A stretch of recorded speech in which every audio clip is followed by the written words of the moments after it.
পূর্ব মেদিনীপুর দীঘা থেকে বড় খবর। লক্ষ্মী পুজোর আগে হোটেল মালিকদের লক্ষ্মী লাভে ভাটা। বঙ্গোপসাগরে নিম্নচাপের জেরে দীঘায় শুরু হয়েছে প্রবল বৃষ্টি আর ঝোড়ো হাওয়া। পুজোর মরশুমের শেষ দিকে যখন পর্যটক ভরে ওঠার কথা ছিল দীঘাতে, তখনই ভ্রমণ পিপাসুরা আটকে পড়েছেন হোটেলের ঘরে ঘরে। হোটেল ব্যবসায়ীদের মুখে এখন হতাশা, বুকিং বাতিল, সৈকতে নেই ভিড়। দীঘা শঙ্করপুর হোটেলিয়ার্স অ্যাসোসিয়েশনের সভাপতি সুশান্ত পাত্র জানালেন, আবহাওয়া স্বাভাবিক হলে ফের ছন্দে ফিরবে দীঘা। তবে আপাতত নিম্নচাপের বৃষ্টিতেই থমকে আছে উপকূলের উৎসব।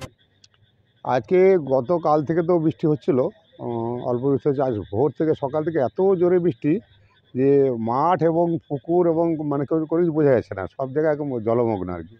আর পর্যটকরা পুরো জলবন্দি, একদম ঘরবন্দি হয়ে আছে, কেউ বেরোতে পারেনি। পরবর্তীকালে দীর্ঘক্ষণ জামেও লোকে আটকে গেছে, এত বৃষ্টিতে লোকে গাড়ি ঘোড়াও সরাতে পারছে না অবস্থা। তারপরে প্রচুর পরিমাণে গাছ পড়েছিল আমাদের, বিশেষ করে মেইন ড্রাইভের নিচে যে রাস্তাটা, যেটা বড় বড় গাড়িগুলো যাতায়াত করে, সেই রাস্তাটা পুরো 4 জায়গায় গাছ পড়েছিল। আমাদের কাছে খবরটা পরে আসে, তখন বৃষ্টিতে আমরা বেরোতে পারিনি। বৃষ্টি থামার পরে আমরা জেসিবি নিয়ে গাছগুলো পরিষ্কার করে রাস্তাকে চালু করেছি। এই যে বৃষ্টির পরে লাগাতার কিন্তু জনজীবন একেবারেই নাজেহাল। প্রকৃতির বিরুদ্ধে তো কেউ কিছু করতে পারে না, এটা প্রকৃতির নিয়মে হচ্ছে। নিম্নচাপ তৈরি হয়েছে, তবে আশা করি কাল থেকে নিম্নচাপটা কাটবে, অল্প মানে কমে যাবে, এতটা বৃষ্টি হবে না। আজকে তেমন সন্ধ্যাবেলা বৃষ্টি নেই, এখন আকাশটা অনেকটা পরিষ্কার হয়ে গেছে।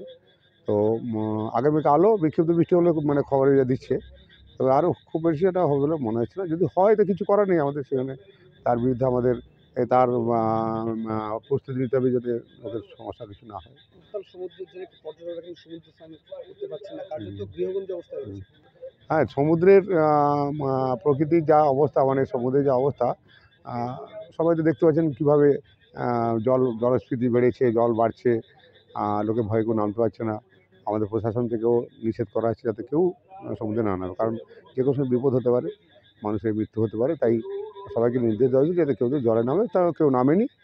সবাই এখন ভালোই আছেন, কারোর সমস্যা হয়নি কিছু। আমার নাম সুশান্ত পাত্র, প্রধান প্রতিনিধি গ্রাম পঞ্চায়েত।